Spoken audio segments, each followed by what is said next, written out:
Good evening সবাইকে। যারা আমাকে লাইক কমেন্ট করেন তাদের সবাইকেও ধন্যবাদ। তো আমি বাজার থেকে ওই বাঁশকরুল নিয়ে এসেছিলাম, ওটা আমার মেয়ের পছন্দ। তো এনে এরকম ছোটো ছোটো করে কেটে ওইটাতে নুন দিয়ে একটু মেখে তারপর জল দিয়ে ওটাকে ধুয়ে নিলাম। ভালো করে জল দিয়ে ওটাকে ধুয়ে নিতে হবে।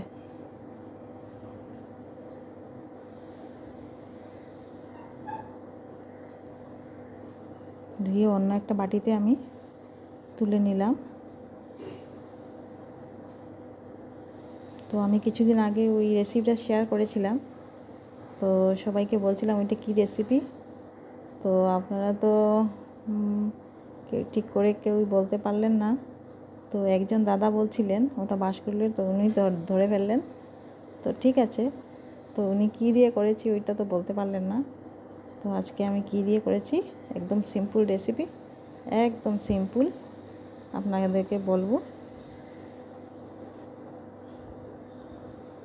ঠিক আছে, তারপর আমি ওইটা একটা কুকারে নিয়ে নেব।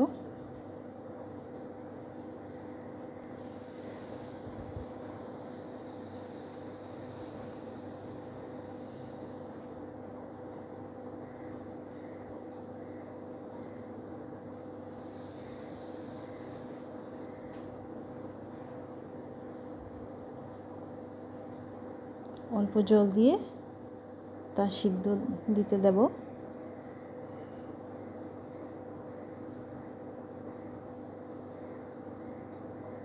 অল্প জল দিয়ে দিয়েছি।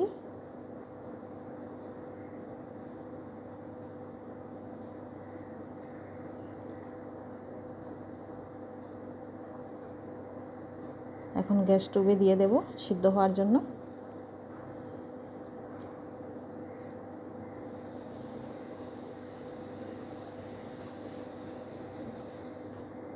তারপর অন্য একটা কড়াইয়ে অল্প তিল নিয়েছি, সাদা তিল। ওইটা কালো তিল দিয়ে করে, তো আমার কাছে কালো তিল ছিল না, আমি সাদা তিল দিয়েই করে নিয়েছি। সাদা তিলটা একটু ভেজেছি, ভেজে মিক্সিতে দিয়ে দিয়েছি।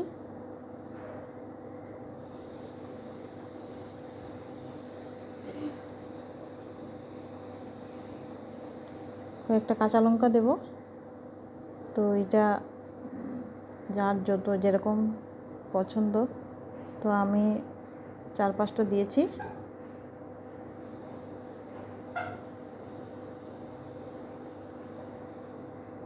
পাঁচটা দিয়ে দিয়েছি।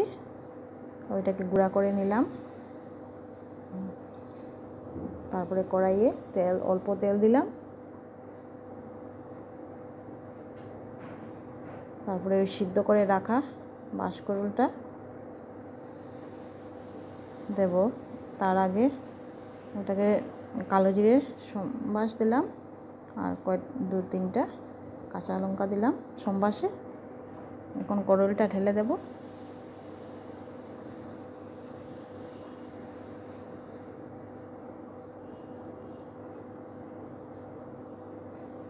আর ওই যে গুঁড়ো করে রাখা, ওগুলো গুঁড়ো হয়ে গেল। এখন করুলটাকে ভালো করে একটু নাড়াচাড়া করে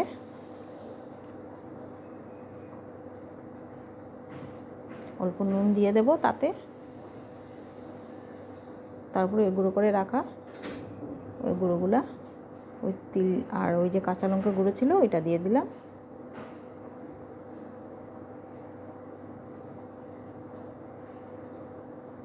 এটাকে ভালো করে নাড়াচাড়া করে যখন একদম ভাজা ভাজা হয়ে যাবে, খেতে অনেক ভালো লাগে।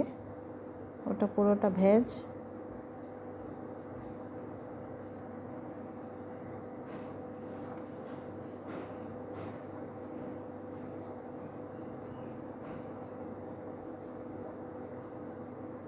ওটা অবশ্যই নিরামিষ রান্না।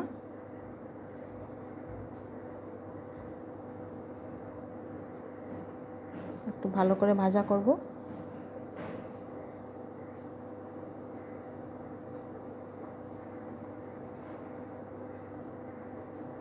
ওটাতে আর অন্য কোনো মশলা টশলা দিলাম না, ওটা ওরকমই থাকলো। বাঁশকুড়ুলের গন্ধ আর তিলের গন্ধে অনেক টেস্টি হয়ে যাবে।